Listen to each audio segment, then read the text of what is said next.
Welcome to the 4D Talks, a podcast about the fourth dimension of architecture, aka all the things that architects should consider in their designs, but often don't. In each episode, my guests and I discuss how this fourth dimension can influence our experience in the built environment and how we could use it to make better architecture that serves people and improves their life. Architects, students, and architecture enthusiasts, join the Brainstorm and let's discover the fourth dimension together. Imagine a world in which buildings could affect the way you think, work, sleep, or recover. Sounds like a good topic for a science fiction movie, doesn't it? What if I told you that architecture has always had the power to shape your emotions, influence your behaviors, affect your physical health, and ultimately enhance the quality of your life? Today, I propose introducing well-being as the fourth dimension of architecture, a dimension that can be designed, controlled, and measured. Let's discuss the examples in which not only architects, but each of us can enhance well-being through architecture. I am over the moon to introduce today's guest, Jo Jurga, aka Jo Jurga, aka Joanna Jurga, a neuroarchitect, spatial designer, researcher, a lecturer at multiple universities, and a host of a podcast, Bezpiecznik. Jo focuses on design solutions which improve the feeling of safety, comfort of living, efficiency, and mental well-being. Thank you, Jo, for joining me today. Hi, hello, thank you for inviting me for the talk.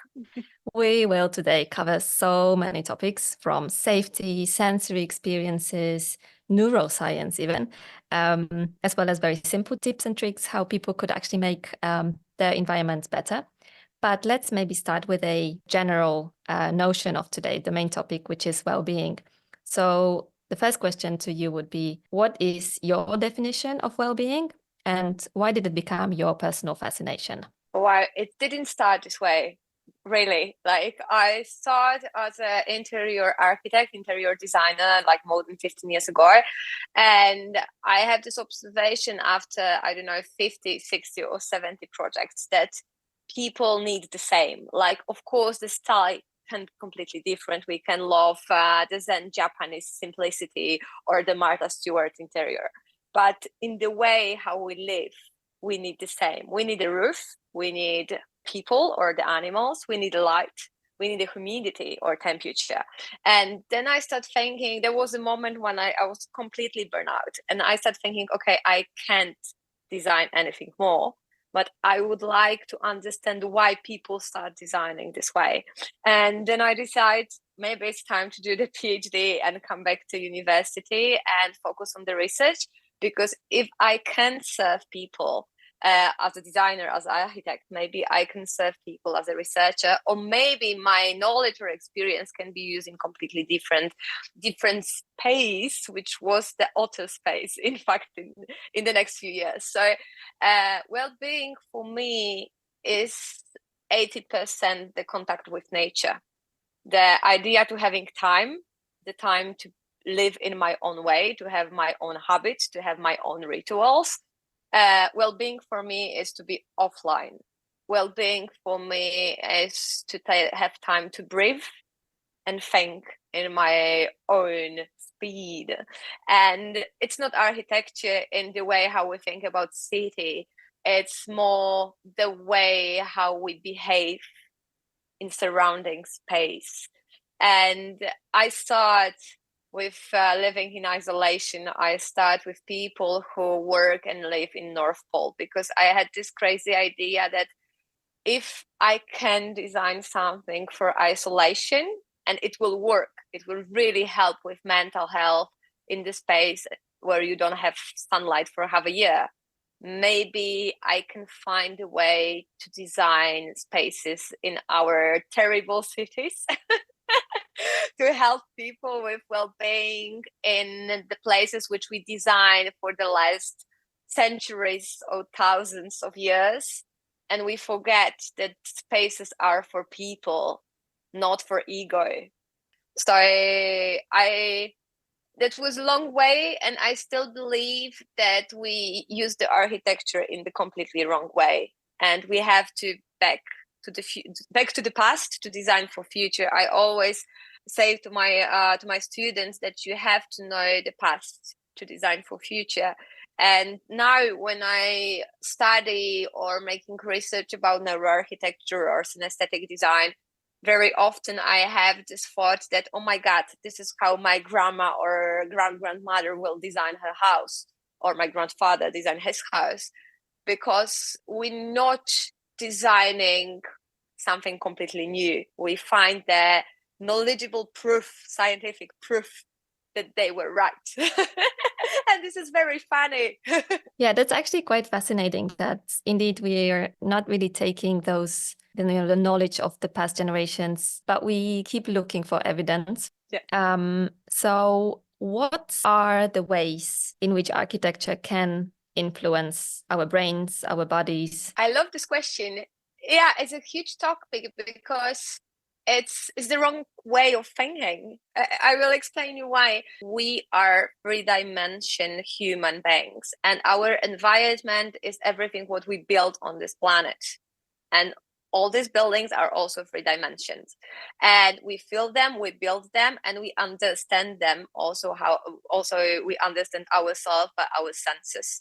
So only by vision, by hearing, by smell, by touch, by sense of taste, we can understand everything what happened around us, also architecture. And the idea that architecture becomes this sculpture which we judge by vision, mostly only by vision, is the one of the biggest mistake in 2024. And now we live in the city with the newest technology, glass and steel and everything, and LED screens everywhere, and it's shit. And it's so noisy that takes you 10 years of your life and gives you problem with sleep, gives you problem with your stomach, gives you problem with concentration, because you can't sell silence on the visualization. You can sell beautiful glass facade on the visualization. This is when we end. And there is the old quote. I don't know who is the owner of this quote, but the quote is that we create buildings and then buildings create us. And this is exactly what we done. We create six buildings and 6 cities, and now we are 6. So this is a huge work now to do, because first we have educate architect, the students and the oldest architects. Then we have to have the well-educated clients, because if we have knowledge but we can sell them, we will be completely frustrated. And I really know this feeling, that as long as we will talk and as long as we will start making and work for changes, it will come. And you live in Vienna, and Vienna or Helsinki are the good example that changes are possible, especially when we think about the noise in the city. Vienna is one of the silence cities in Europe. Yeah, I think noise is actually one of the big problems that I believe can be changed by architects by, deciding on which side of the building the windows should be, for example. I read recently that 12,000 people per year in Europe die prematurely because of the noise pollution. So, there are also very clear connections between certain living environments and cancer. On the other hand, we're also talking about positive things. You mentioned nature before. This is actually the topic of my previous podcast. So I think we covered that topic in an extensive way. But this is a big one. If you introduce elements of nature in hospitals, people just recover faster. So you can actually shorten the amount of days spent in a hospital by, 3, which also then translates into money. So this money aspect is always there for the ones who only focus on that. But I would still very much like to at least give examples for people who don't think this is a topic for architecture, as well-being and architecture, that these two are very much connected. You talk a lot about light, you talk a lot about temperature as well. Could you maybe? Yeah, of course. Okay. Yeah, of course. But I start with the hospitals because I very like this research. This research is from 80s and it was done in US. And they check how much time people we spend in the hospital after taking the appendix And this was still this traditional way where you have to open the whole stomach.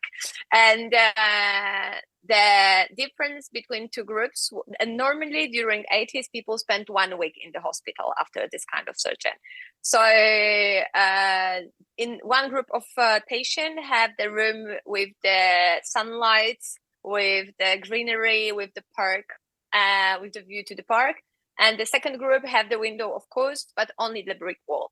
And the difference was, yes, 3 days, like the people who saw the sun and saw the nature, the park, spent 3 days less, and it have less painkiller.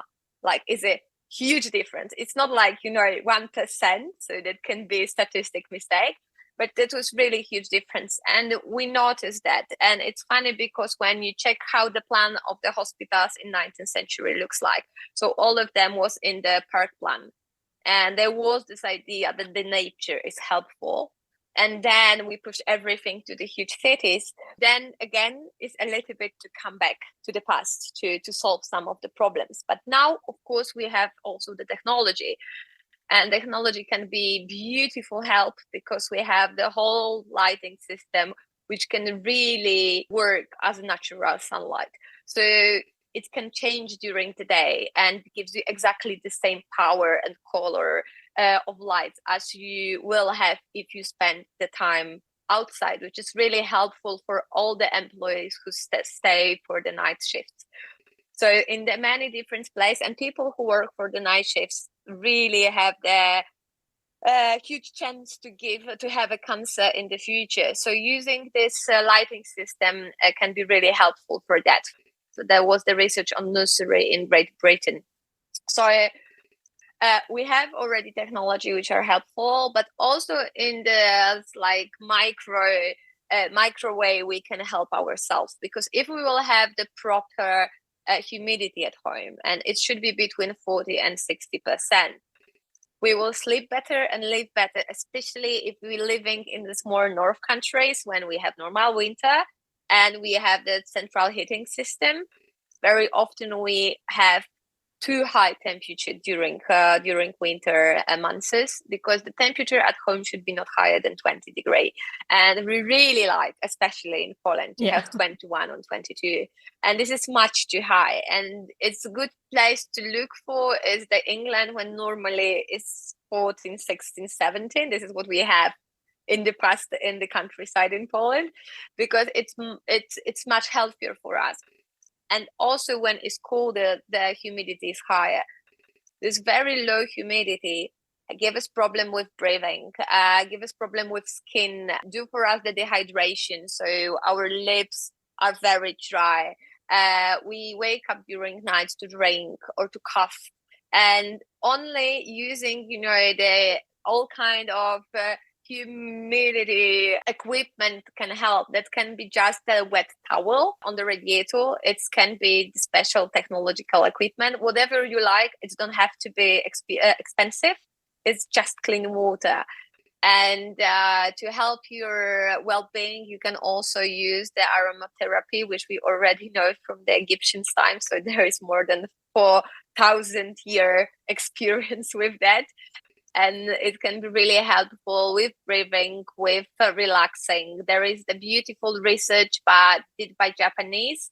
They have this tradition of shirinjoku, so forest bath. And if you go to the doctor in Japan and you are full of stress, they can prescription you the shirinjoku, so they can tell you to go directly to some forest and do the walks. And that's the beautiful way, because the forests are really helping us to stay in good mental and physical health. And some kind of forests are helpful for very specific disease. Some for whole well-being. Some for example for all for breathing problems. But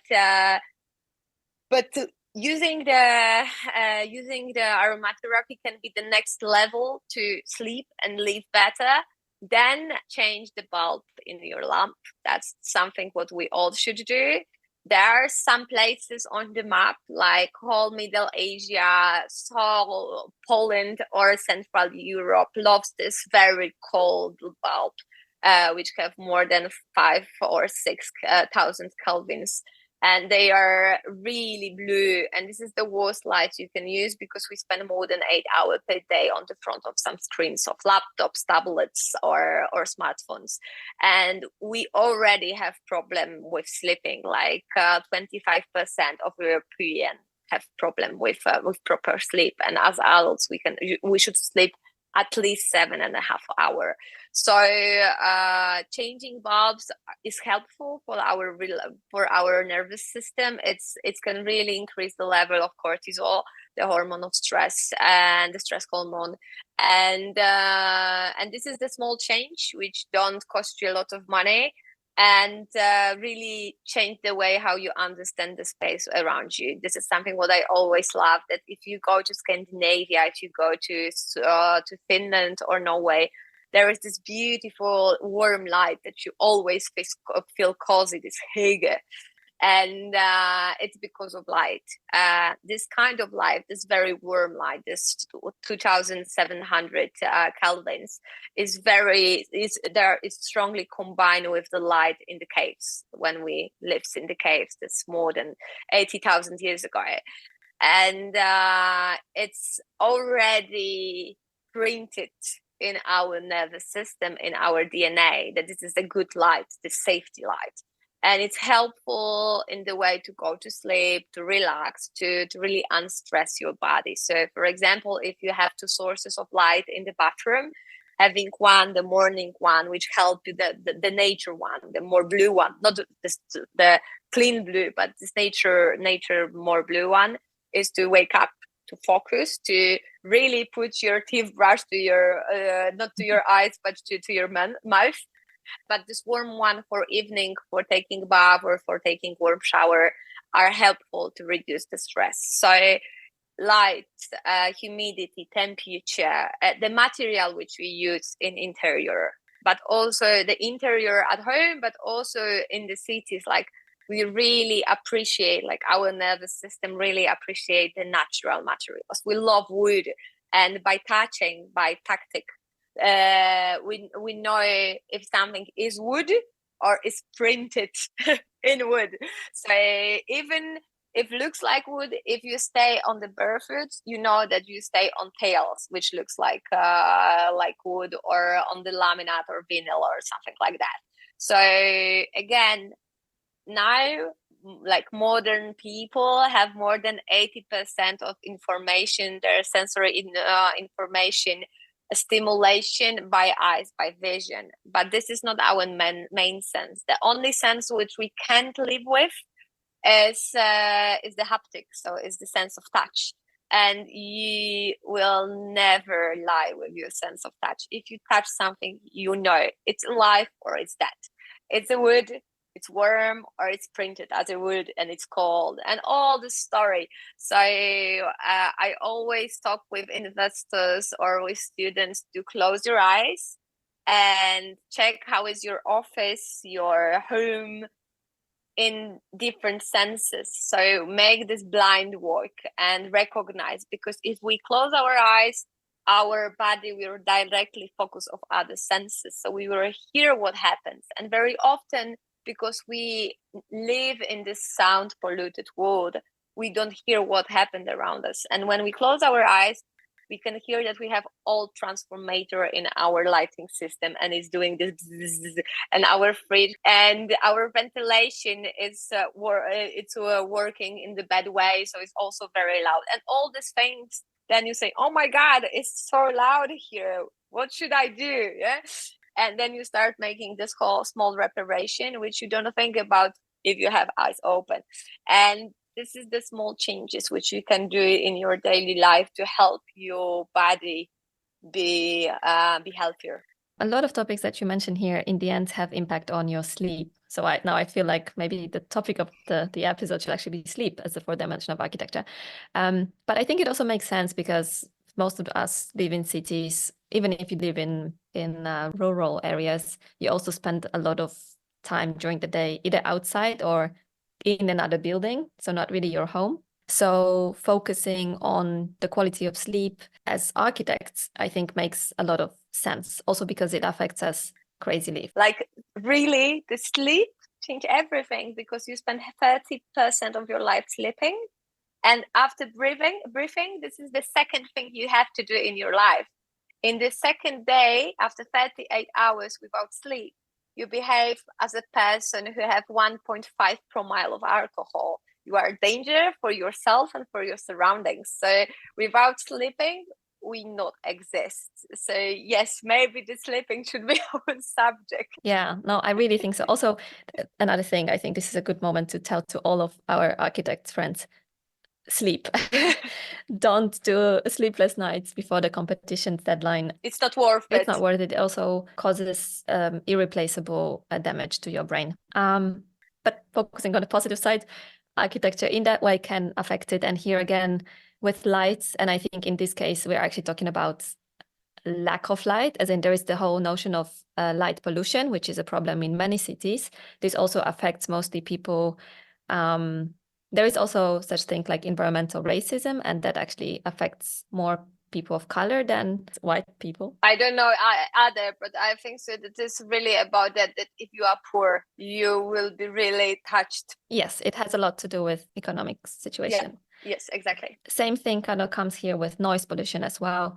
Then we're talking about temperature, which you mentioned, and we are talking about humidity. So all those, I believe, architects could be responsible for and could put more attention to while designing spaces for living.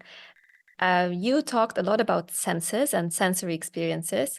This is also one of the topics already covered with one of the episodes. But I do think it's fascinating, and it's also interesting that on one hand, we're absolutely overstimulated with noise. On the other hand, some senses are not taken into account that much in architecture, especially when we're talking maybe about, I think at homes, interior scale, we think about it more. We're talking about more scientific approach with nature, natural materials, wool, materials that breathe, materials that have also acoustic properties and so on. But then in offices, for example, you need as clean surfaces or as easy to keep clean as possible, often plastic, because then you can disinfect it easily. But staying for a little bit longer with materials, you also teach material design, correct? Yeah. In what way, or what would be then the choice of materials that affect us more? We're talking here about natural and artificial. Is this also somehow about patterns and textures in any way? There is a lot about it when we talk about neurodiversity, because it's if we design for everybody, so if we would like to do something really democratic, we should think about all our users. And a few years ago, we really talk about different disabilities, so people on the wheelchairs or any kind of problem, moving problem. And for the last, I don't know, 3, maybe 5 years, in some academic backgrounds, we start talking that disabilities in the idea of movement, we already did these lessons. Like we already see the students on the wheelchair. We show people that we should use the empathy when we're designing the new streets, new buildings. This is something what we already had. But now we are much more focused about the idea how our brain works. And we, as a people who was born in 70s and 80s, already some of us have kids, and very often those kids have some kind of mental disabilities or mental differences. And when I talked with my friends, they discovered that we all have some disabilities. And this is where the neurodiversity starts. And then we start thinking what we need. And we discovered that some group of colors, some group of patterns, some group of form shapes are very specific for some part of us. So when we have this all knowledge, what we need, then we start design in different way, especially office, because in our homes very often we do the environment in the way how we feel. We don't have knowledge, but we know what we like or what help us to survive. So we do it by intuition. And in the office, and this is what COVID changed, because when people have a choice to come back or not come back to the office, plenty of people say, okay, I don't want to come back. I have problem to focus in the office. There is too much people, they talking to me. There is loud, there is the shit light and all this. There is a shit humidity. Nothing's work there. And then the owners of the office start checking who they have as employees and discover, okay, they have different needs. So materials, yes, we need, most of us need the very nature groups of colors. So this color palette should be really from the place where we are. If we look on outside the windows and we do this, as on the Pinterest, this color palette, this is what we should have in our offices, homes, every place where we live. And of course, we can use the summer and the winter one, but because how the light works on this this place in the world, the colors will always work well in this place. The same with materials. The oak in Central Europe will always look good. The teak, not really. So that's the easy part. But if we start thinking about shapes and patterns, many people who have different disabilities in mental way of thinking, they have problem with patterns and they have problem with very harsh angles. And also the way how the windows are putting on the facade, so how the light going in. And if we start looking and take care of this part of design, we really can do the design for everybody. And the place which will be helpful even from the people with special needs, because this is not a huge problem now to making things with the biophilic shape, so roundy. This is not a huge problem to use not a strong pattern as on the op art from 60s and 70s, but just the nature one. So this is just a way of thinking, but also the way of education. Because if we start teaching students that to be the designer or be the architect is kind of social service, and it's not about fucking ego. Absolutely. It's about making people place to live and don't make them sick, but make them healthy. Then you start be a kind of nurse, doctor, teacher, not the person who will say, this is my signature on the street. This is how I think all the humanity should live. No, this is the worst thing we can do, because as architects, we do the social service, and people very often take the loan for the next 12, 50, 30 years to live on something what we design and they trust us.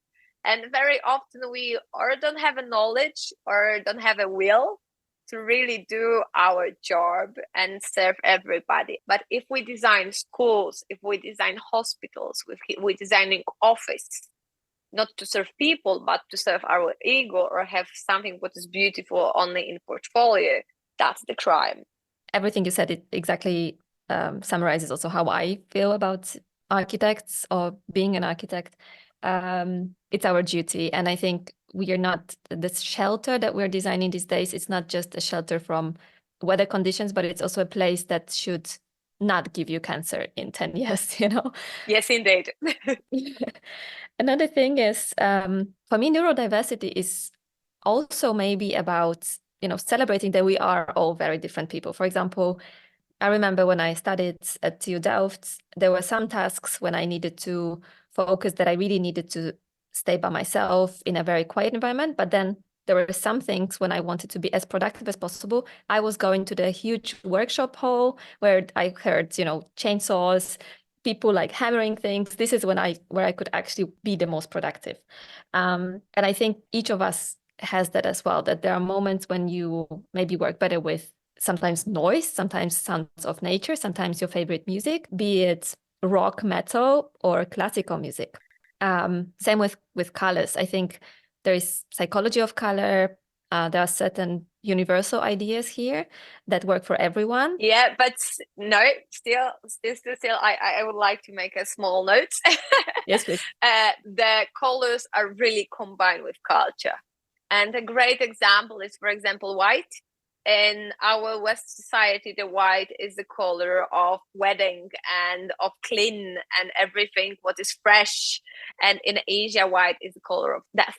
So we have to be really careful. And this is why I say about that if we building the color palette, combine it with the nature color surrounding you will be the best way, because it will always looks good with the angle of the sun during the year, but also with the culture. When I did my PhD thesis, I really tried to find a good book about colors, and there was not a lot of them. That was a few years ago. There was not a lot of them, and most of them was really like study of the best interiors in England colors proposition. Yeah, that was not really digging deep. And then I find somewhere this beautiful quote that this is really combined with culture, and you can make so big mistake if you are the person from the other, even not the continent, even other country on the same continent, because of the symbols of the colors. So with colors, we should be really delicate and really keep an eye on it, because this is what the graphic designers know very well, specifically, especially if you do the logotypes and this kind of stuff, to not make any stupid mistake with the shapes. But be careful with colors and stuck with the place when you're designing for. This is my best advice after so many years of working. This is actually great that you're mentioning it, because we're talking a lot about those universal ideas, what works in theory for everyone, but does this really, right? That's the next thing. You're saying colors don't really work the same way for the whole world. I think one thing to take into account here is culture. Another thing is age. I also think that some things change with age. Maybe the temperature comfort. The temperature comfort, for example, changes according to your gender. The perception of it is very different. So what are the things that we should be careful about when we really try to sort of design for everyone? Or where are those differences that you're aware of? First, we never design for everybody. Like, it's impossible to design for 8 billion people. Like, never your solution will be tested by 8 million people. We design for some group of users. Check your users always. Like, the research before you touch the screen and you start designing is the main work.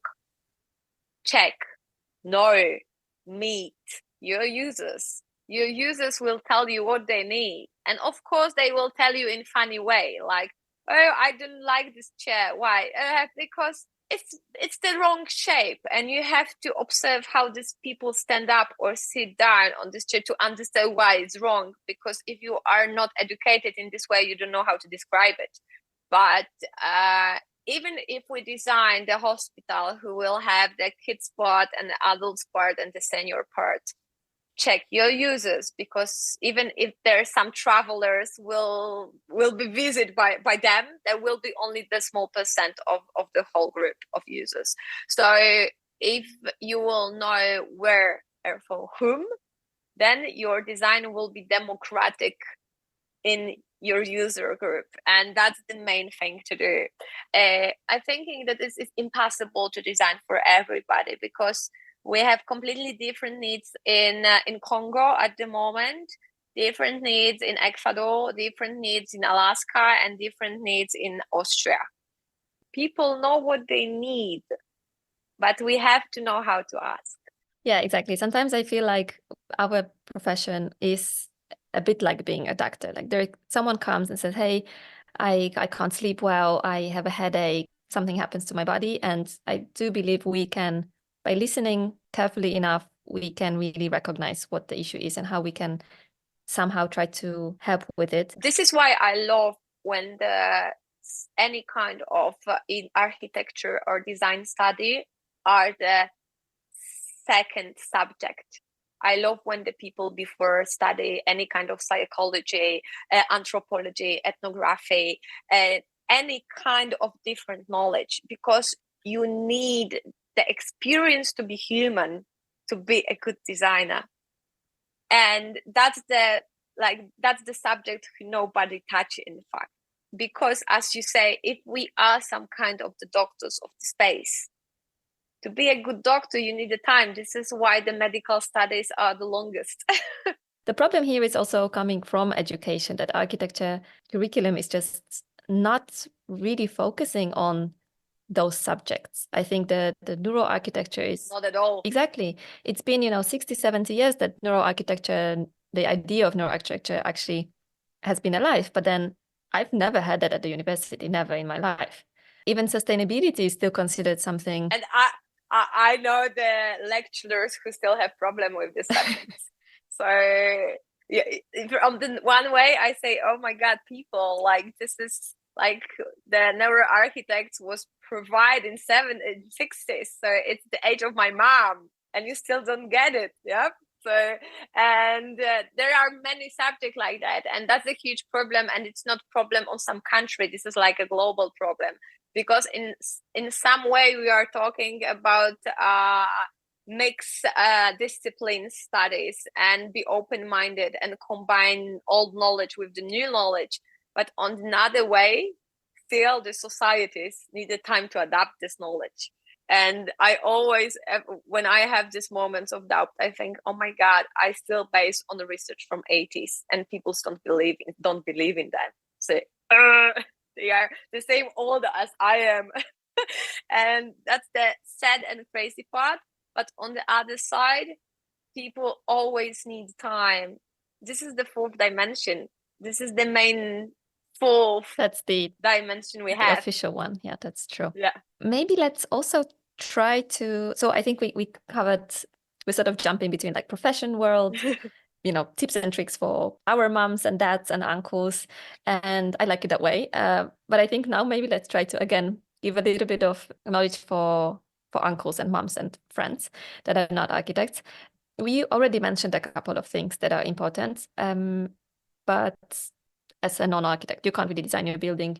You can choose where you live, but also not fully, as in there's a budget, there is certain districts you want to live in. So let's say you get your apartment. What can you actually do there to improve your well-being? I will start one step before. You can choose the place when you live, and you can also be a part of the local society. So you can be part of your district and you have vote, and your vote have a meaning. So you can choose or you can propose what happened on your street.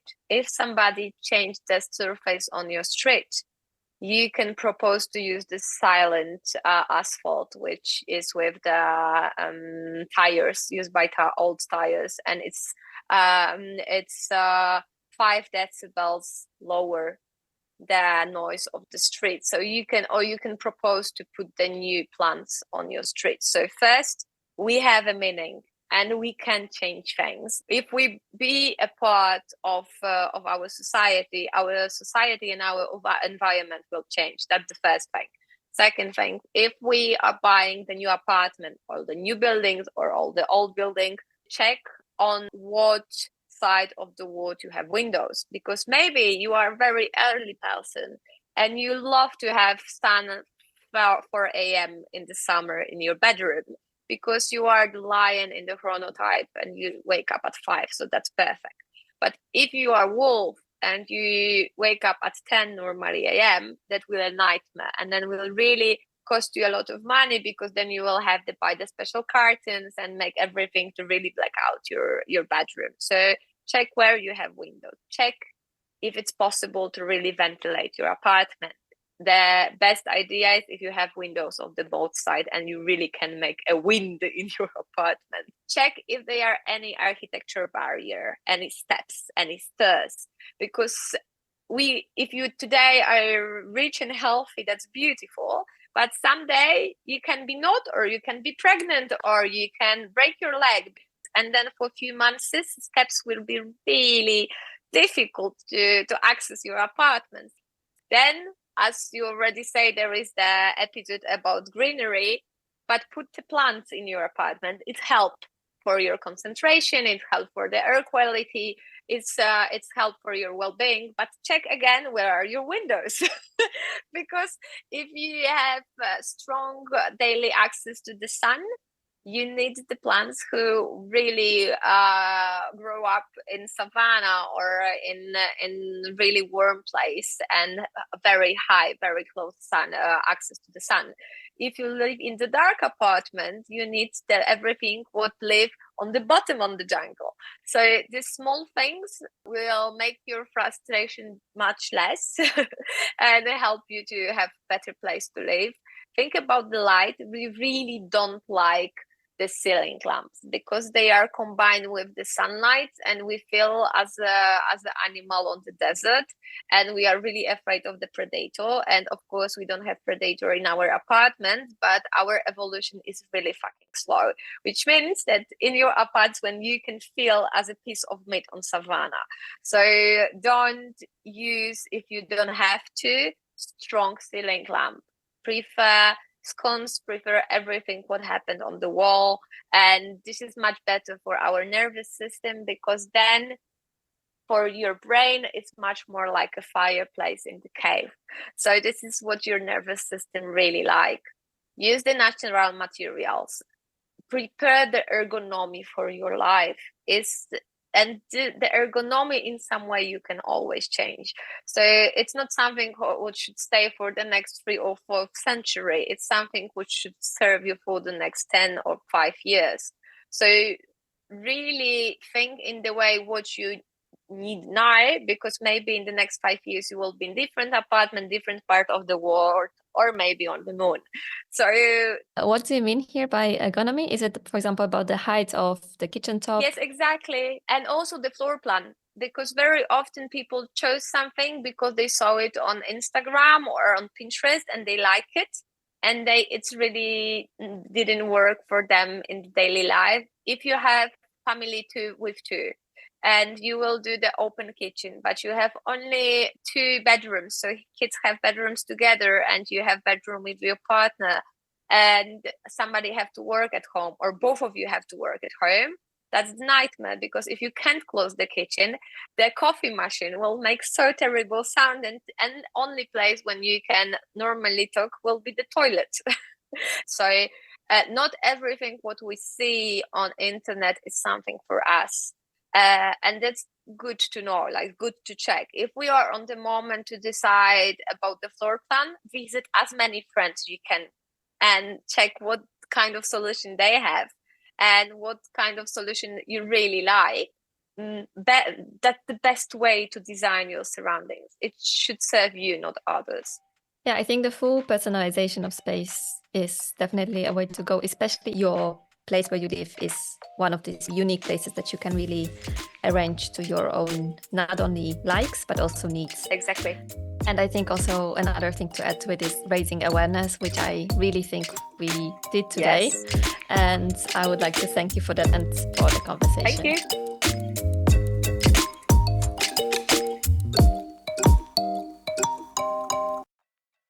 Thank you all for listening. I hope you enjoyed this episode. To avoid the fear of missing out, make sure you follow 4D Brainstorm here and on the other social media platforms like Instagram and LinkedIn.